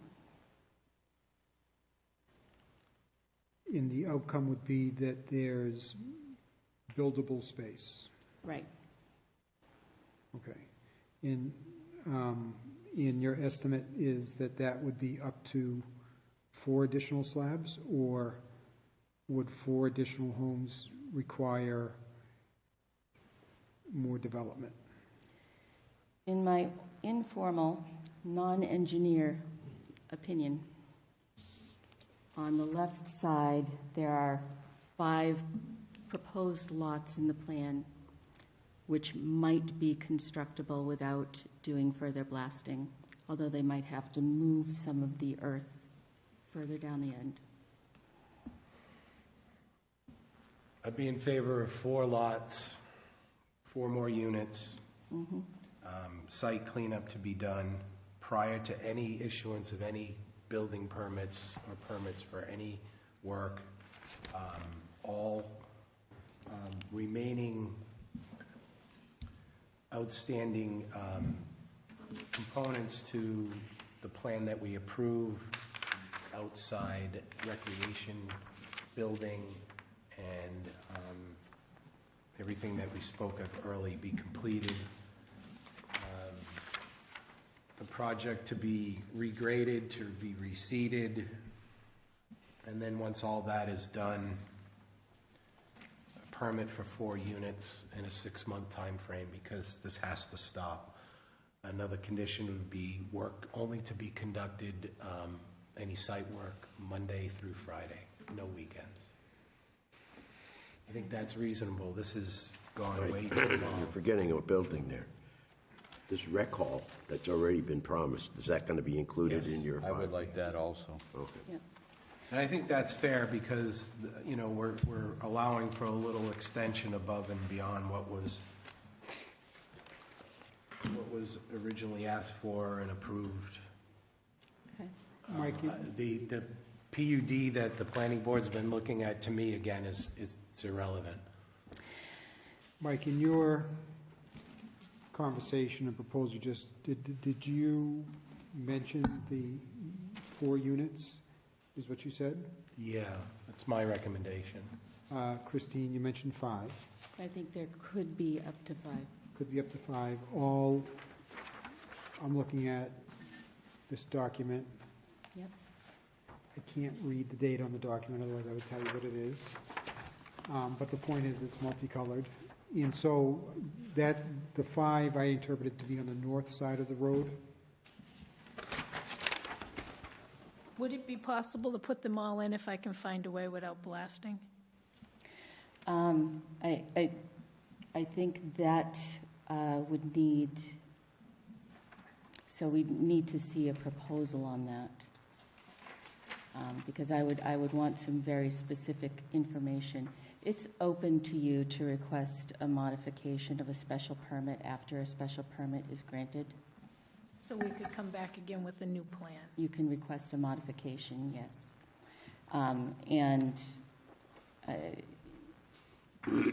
So I think I am always open to listening to proposals, but I don't foresee myself changing my mind on the blasting and processing. So that But like I would be said, a if I could, priority for me. if the board would approve allowing me to put in the units, providing I don't have to blast, I will find a way to do it. I mean, I've already bought all the infrastructure. I've spent tons of money to get all the, because of the planning board and the conservation commission, everything, and with the pandemic and everything going through the roof, I've bought like a ton of PVC pipe and everything I need, all my drainage, all my electrical gang boxes. I've pre-bought everything to finish the project to try to meet or exceed the deadline they set on me. I'm doing everything I can, and believe me, I feel for the neighbors. If I could find a way to not blast, would the board consider allowing me to finish the project and adjust, if I have to move the homes? Basically, what's going to happen is some of these homes will just have shorter backyards. So I'm just going to note that I understand, and I've allowed you to talk, but we're not in public comments. But I'm just going to say, I think for the sake of everybody who's been coming to these meetings, and even yourself, and certainly the rest of this board, I would like to bring this to a decision tonight. If a new petition comes before us or a petition to modify, I always try to keep an open mind on a new proposal. And that is my 12 years. No, That's my I priority. understand, and like I said, when I was approved for this, I'm I going to, never worked off the 41 units. I'm going to suggest So, that you let us do our thing with again, understanding positive intent, and that you have an avenue. But it's really going to be good if we continue to do our thing. I'm sorry, I just thought I would ask. It's okay. I do want to. We're closed. And I think I'm Actually, gonna, there's been a I'm motion. sorry, Attorney Para, I'm gonna close public comment. Mr. Reynolds? So I just want to express that I do believe that the issue here for me is primarily time, and also the impact on the neighborhood, which I am expressing as the blasting and the blasting. Yep. The noise, thank you, the noise. There you Yep. go, Jimbo. So my point that I want to express is that I'm okay if more can happen without, if it happens within this X period of time without that construction method, I would be happy to listen to that proposal, but I also agree that we have to vote on what's before us tonight. Agreed. Thank you, Mr. Reynolds. The other conditions that I had in mind, I did want to look at an order of completion, the recreational building to proceed first. I would like the driveway paving to be done on the existing units. I would understand if there is an issue paving the road until the utilities are completely installed in the road. The erosion controls and regrading, and then the paving of the road being finalized, with the additional manufactured homes to be the last item on that list. And the reason is, as has been expressed, it's been 12 years and those residents are dealing with unpaved driveways and an unpaved road and no recreation building. And I appreciate that the outdoor space was built, and I am glad that they are benefiting from it. But I do want to make sure that they get the amenities that they were promised when they bought those units, and that will bring the project forward to completion. I did like the gentleman who looked at a date specific as opposed to a period of time. So I would propose that whatever time we choose, it have a date specific. And then there were minor issues that I think we can cooperate on, which is that there needs to be a porta potty on site for the workers at all points in time.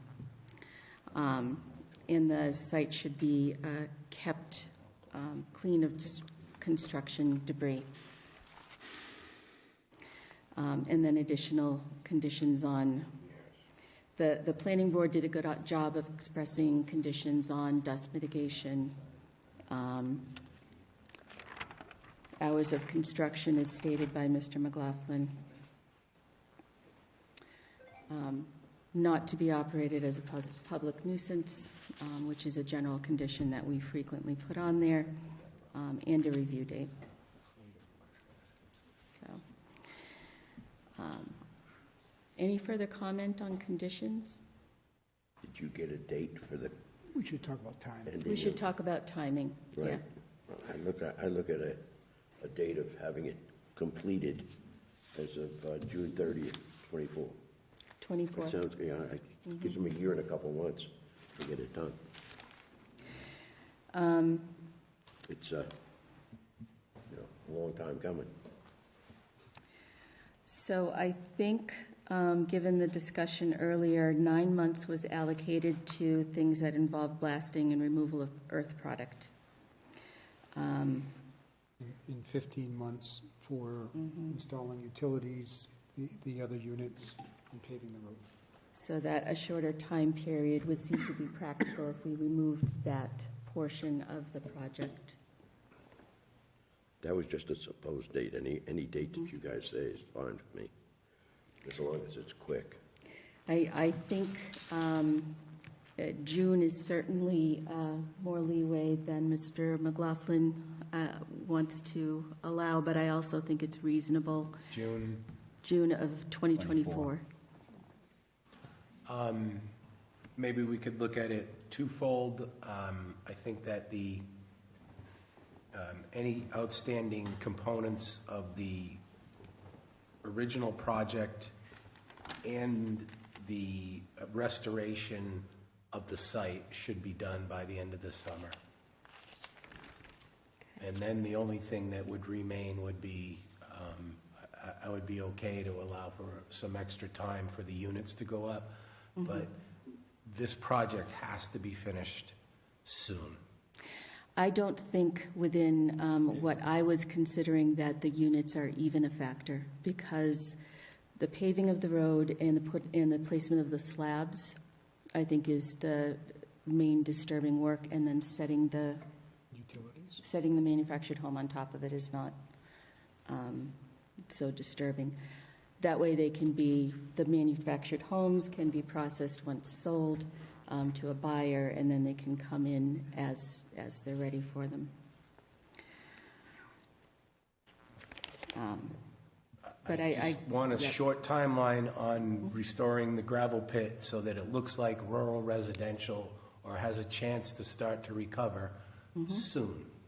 So if we proposed a date of October 1st, 2023 for that first phase of the work, and then a date of July 1st, 2024 for the remaining infrastructure paving completion and slab setting.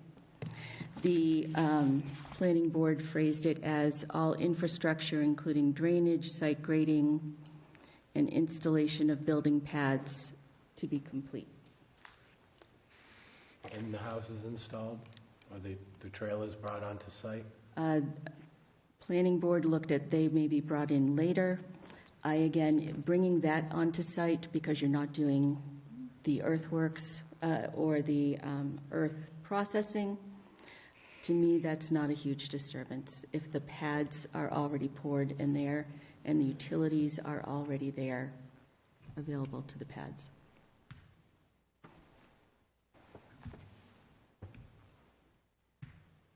And the road's paved, and the recreation center is up.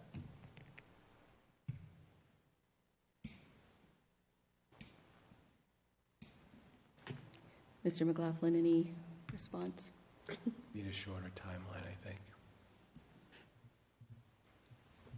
What would be your proposal? I'm sorry, there's no public comment. Thank you. I appreciate that, but I'm okay with the timeline. I mean, I think it's aggressive as it is, and okay. I'm only one member, so. Okay. No, you saying yes with you. So speak out, man.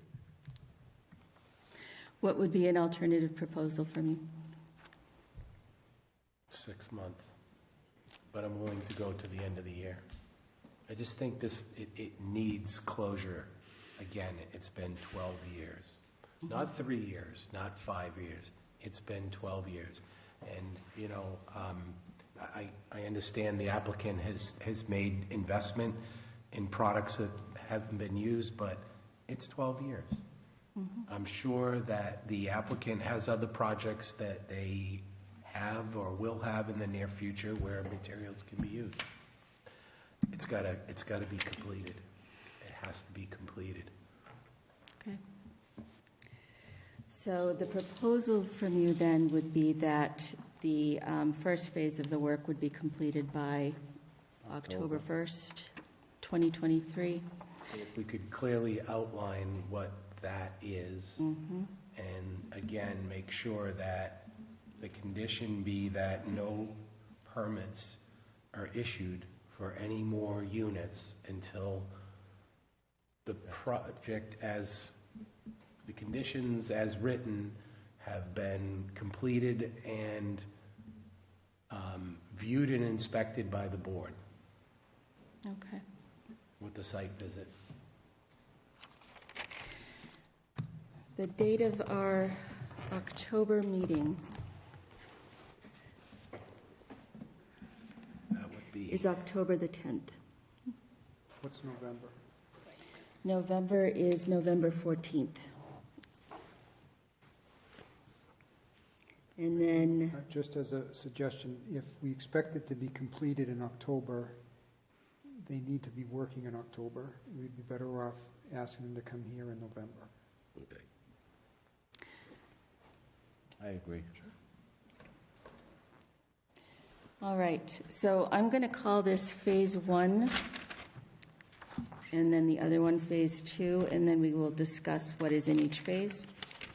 But right now, I'm looking at a condition which says Phase 1, completed by October 31st, by the sound of that. Sure. Phase 2 by December 31st, 2023. Again, just one member, but I don't know that that's enough time.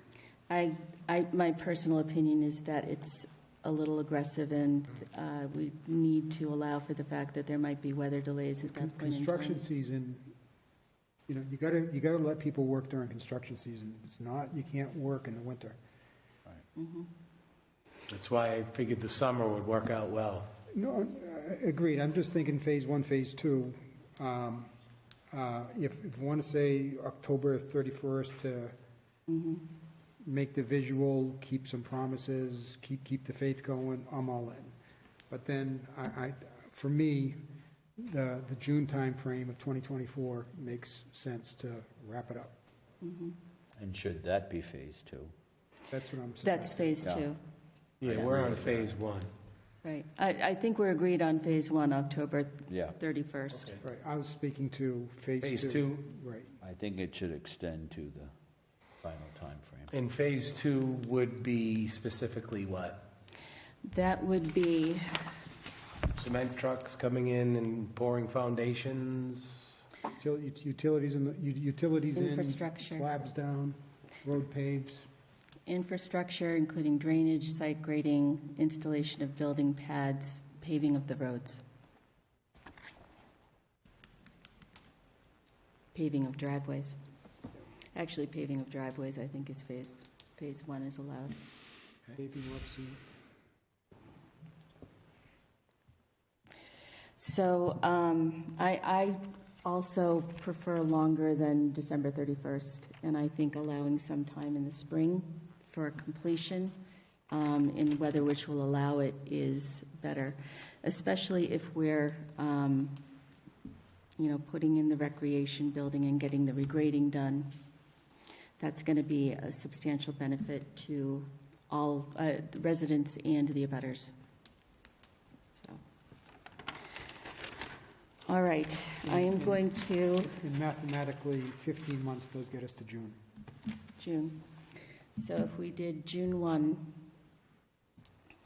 okay. I would say June 30th, because...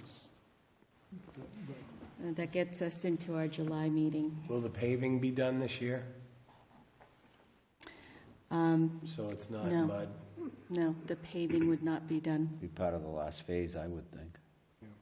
I would call that phase 2.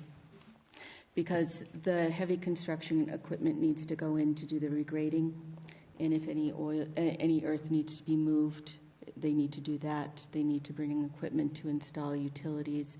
Paving's really going to look like the last item. Otherwise, you're going to pave a road, then you're going to ruin it, and then you're going to pave a road again. Okay. Madam Chair? I would like that the site area be prepped for the pads this year and not have heavy construction equipment in the following year. So that would be site regrading, Right. any site regrading. So then the only real site work that needs to be done would be what? Pouring a pad. Well, I think installation of utilities, if there's any necessary in the road, drainage. As long as it doesn't include blasting. Right. As long as the applicant is aware of that has to be done. Okay. Madam Chair? Yes. I would be more in favor of extending it until June 30th as well. You have spring weather coming, the ground is soft. There It is. isn't a lot of time for June 1st. So I think that's more reasonable. Okay, I'm willing to amend on that issue. So, under timeline, Phase 1, we have construction of the recreation building.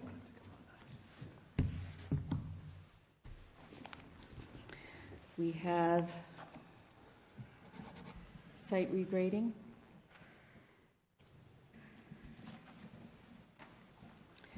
We have reseed. What was your phrase? Outside perimeter of project to be graded, Loam and seeded. restored, and seeded.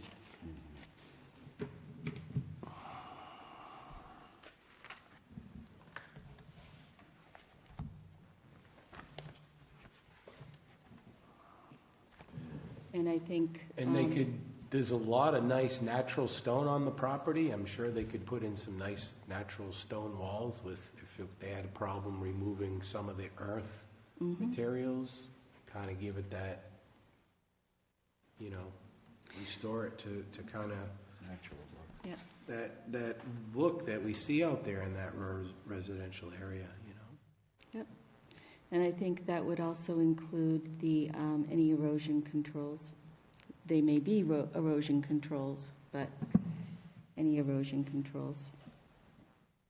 Yeah, are there any conditions with regards to wetlands or? There's an order of Is that conditions, but that's within the purview of the CONSCOM. It's not within our purview.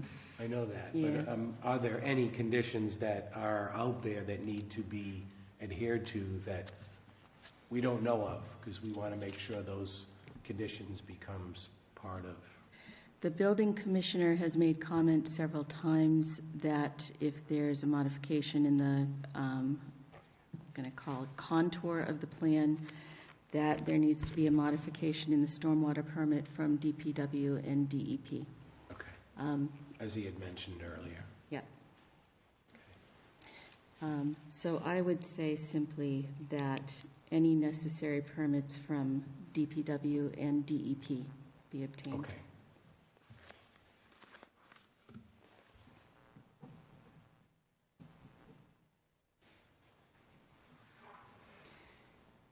And then I would also like for existing homes to have their driveways paved in the first phase,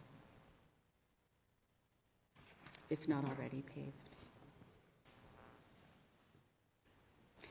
The second phase would include, I'm sorry, you have the recreation building in phase 1? Yes. Correct? And the outdoor recreation area? is already existing. Okay. On phase 2, Number of units? First and foremost. I want to do the phasing before we get back to the number of units. I think we're at 4, and it's just a timeline. Okay. Yeah. 6 months. So, all infrastructure, Just trying to humor you. including Very funny. drainage, utilities, and installation of building pads, as well as paving of Nigel Court, would be included in phase 2. And a separate condition would be that a certificate of occupancy, or the conditions would not be satisfied until there has been a site visit by members of the ZBA and the conditions are found to be satisfied. Thank you.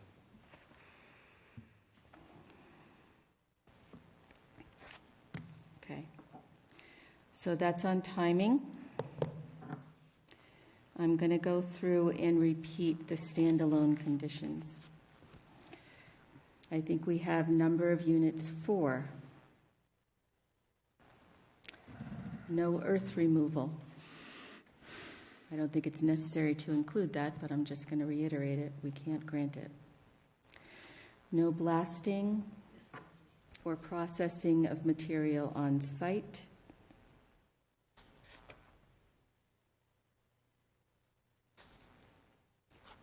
Hours of operation. Hours of construction. Hours. Monday through Friday, 8 to 5. Yes. And Madam Chair, that should be consistent in Phase 1 and Phase 2, correct? Yes. Okay. I think that would apply to all construction. The applicant had indicated 7 a.m. to prep the area to get the work going. I would just ask us on timing why it's not 7 o'clock in accordance with. I would agree that if we're not having any blasting or grinding, the disturbance is going to be less, so we could go to 7 o'clock. Yes, I would agree to that. 7 a.m., yeah.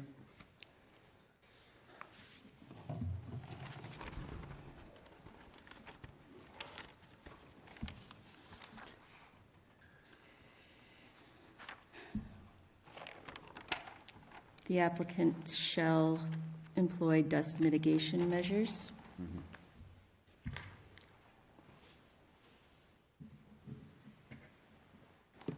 both phases. In all phases. These are standalone, so they'd apply overall. Okay. Not to be operated as a public nuisance. The site to be kept clean of construction debris and dumpsters emptied regularly. On-site toilets to be provided for all construction workers.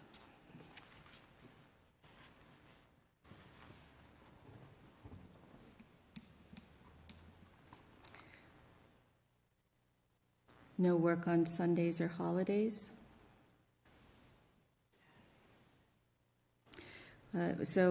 We've said Monday through Friday, but a holiday may, of course, occur any day of the week. Madam Chair, you just said Sunday. Do you mean Saturday as well? So we have a condition that says work may continue 7 to 5, Monday through Friday. I just want to be explicit that that does not include Sundays, and it does not include holidays. If we want to add Saturdays, that's fine too. And I'm just reviewing the conditions from the planning board because I don't think all of them are going to apply. The blasting and notification is not going to apply. No construction vehicles over the weight limit of the Ringe Road Bridge south of the site. That one should continue. Madam Chair, I have a question about that. There's also a bridge that connects Woodland Park, and I'm wondering what the weight limit is on that. I don't think we could have an answer to that tonight, but we could rephrase this more generally that says On either. No construction vehicles over the weight limit of the Ridge Road Bridge or any other bridge in the area. There's a condition about resolving drainage problems on the abutter's property. Yes, that needs to remain. Okay. Through phase 1 and 2, because That's we going need to work be to be performed, and then we need to go through a winter season to see if it's effective or what impact it may incur. repair damage to wall on abutter's property line. That may be already resolved because I am, other than the fact that it's clearly been discussed, I don't know exactly what the damage is. Madam Chair? Yes. When I asked the question earlier, the applicant said that it was a fieldstone foundation. Thank you. And then a review date. And that, I think, please remind me if we missed anything. That's a lot of conditions. The homes are to be installed by when? There's no deadline, and I would be opposed to a deadline on the installation of homes. Okay, so, but we need to have a deadline on when the pads are going to be installed and the utilities are done and the paving. That's a phase That's June 2. 30th. So basically after that, it's just plop. Check. Okay. Review And, period? What do you want to add something about the plot? No. Okay. No. I think from a business standpoint, the applicant would probably want to take care of that sooner than later. Review period, do we want progressive review? Do we just have one in October before the November meeting? I think a review in November, because that's after the first deadline. Yeah. So that would be November the 14th, 2023, and we can set an additional review date at that meeting. Sounds good. Okay. Yep. Ms. Mata, it's a good thing this is a recorded meeting. That was a lot of conditions. Does anybody have any further comment, conditions to add, conditions to tweak? Okay. Madam Chair, may I? I don't believe the public hearing has been closed. I did close the public hearing, Attorney Parra, and I'm sorry, I don't mean to be rude or prevent you from representing your client, but I think we're at the point where we're ready to go forward with a decision. Okay, but there's some issues that you've mentioned which I think would benefit from clarification. If there is a request from the applicant for clarification on the motion we're about to take and the vote we're about to take after the vote takes place, I'd be happy to entertain them at that point. I am going to ask for a motion for approval of the special permit. I'll make that motion under ZBA 2023-08 for the applicant Joanne Hamburg for the address 1341 Ridge Road for the special permit under 18194. I will second. Would you take a modification on the motion under consideration? To add one more condition that Yes. the applicant will need to have an as-built plan reviewed and approved under site plan approval with the planning board. Because I do think that is necessary. Okay? Make that motion. Any And my motion is being made with all the conditions as discussed and written by the chair. And with 4 units in 4 addition. units, Okay. which is one of the conditions we discussed. Do I have a second? I will second. Okay. I'm going to ask for any discussion on the motion before we take a vote. Do we need to go through the criteria? Let's take a brief look at them. The applicant did review them during the hearing.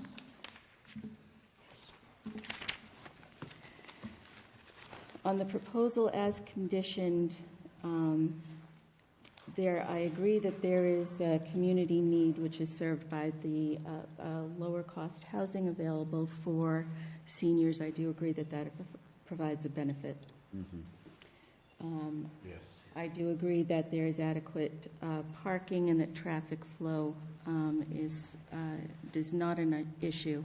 Yes. Where we have municipal utilities being put in, all utilities and public services are adequate.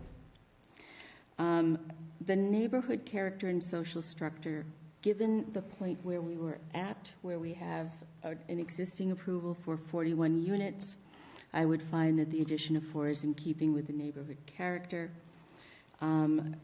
There are orders from DEP and CONSCOM regarding impacts on the natural environment, including drainage, and I trust that those entities are adequately addressing them. And then any potential fiscal impact on the city, including city services and the tax base, we would have some additional value as additional units are sold and occupied. Given the character of the housing, I think that a perennial issue, which is whether there would be an additional burden on the school system, is less likely to be present in this form of housing, given the limited space. So, having reviewed that criteria, is there any other discussion on the motion? Okay. Then I am going to ask for a vote on the motion. All those in favor? Aye. Aye. Any opposed? None. Motion carries. The special permit is granted. Attorney Para, you are welcome to ask any questions on clarification at this point in time, and you as well, Ms. Hamburg. Would it be possible to get 2 of the permits? I have 2 homes. I have people that are relocating. I know you're saying not until June, but I need to order their homes. It takes like 6 weeks for them to get here, and these folks are planning to move to Woodland Estates. I have 2 that are sold on the left side. So are those not the pre-existing homes that were going to be replaced? Are these others? Because I just want to be clear that the 2 pre-existing that were going to be replaced, that was allowed under the last vote. I only have 1 that I was demoing at the time, and I did just obtain that permit. Okay. But there are 2 homes on the left side that I have designed for folks. We just have held off on ordering them until we got approval from this board. So that's what I'm asking. Is it possible to get approval for those 2 permits so at least those folks can continue to move forward with their plans to relocate to Woodland Estates? I know you're only allowing me 4 at this time, and I'll have to... So I think there's a deadline for completion. Right. And the construction of those slabs and those units, it's not prevented. You're going to have to do 2 things at the same time, right? So you're going to have to work on the Phase 1 issues, right? I understand, but you said that not to issue any permits until Phase 1 was done. Correct. And I would like to get those permits approved for those 2 homes so that at least those people know they're coming. I'm not putting them on right now, but I can start finishing the utilities so that we can pave the rest of the driveways, and I can get all that stuff put to site. And the homes aren't going to get built like tomorrow, because it takes like 6 weeks for me to get them, but I'm not going to order a home if I'm not going to get a building permit for it. Like I said, I've never had any problems before with getting building permits. So, as we just voted, the vote was no building permits to issue for the installation of the manufactured homes portion, not the slabs portion. Right. When would you anticipate putting the homes in? Well, it takes like 6 weeks from now before I can get them, so it would be probably May. Okay. But I need a permit in order to put a slab in. I So can. in 8 weeks, how much site work are you going to get done? We'll get as much done as we can. I need to move that. I need to process that material off. Does the city of Fitchburg want some 3-inch minus? I've offered it to them. I've offered them rock. I mean, Not our, I know, and that's what I get from all the different departments. I mean, I've called every contractor around. I mean, I'm giving the stuff away. I mean, it cost me $400,000 just to make the pile. You know, I was trying very hard to meet with the planning board and Conservation Commission wanted, and then, like I said, we had really good momentum, and then it just stopped. But I do need permits in order to put slabs in. How can you do this when you just voted? Hey. You're selling houses with no permit. not doing anything. I think We're that, listening, sir. I think we've taken a vote. The decision needs to be written up still. But I think we just took a vote that says the actual manufactured home is not going to be permitted until Phase 2 is complete. I mean, So I could apply Not for a the permit slab, for a Not slab. the slab. So I could apply for a permit for the slab. The slabs are within Phase 2. So, and I don't see anything that would prevent you from working on both phases at the same time. You have two different deadlines. I just know that Mark probably, I don't know if he'll issue me a permit slab, a slab for the permit. I guess that would be the question to ask Mark. I mean. So here's, we just made a vote with conditions. Yes. And you're already asking us to change those conditions. I understand the real estate business. The real estate business is brisk. If you don't sell this home tomorrow and you sell it in 8 months, you're going to have a buyer for it. You never know. But it's been 12 years. I know, I understand. And the only way, the reason why we put in a timeline for these conditions, so that we make sure that the peripheral stuff that has been lingering gets done. And we will get it done. Yeah. Okay. I think any other questions should be resolved with the building commissioner. I am going to look for somebody to make a motion to adjourn. I'll make that motion. All those in favor? Aye. We're adjourned. Everyone.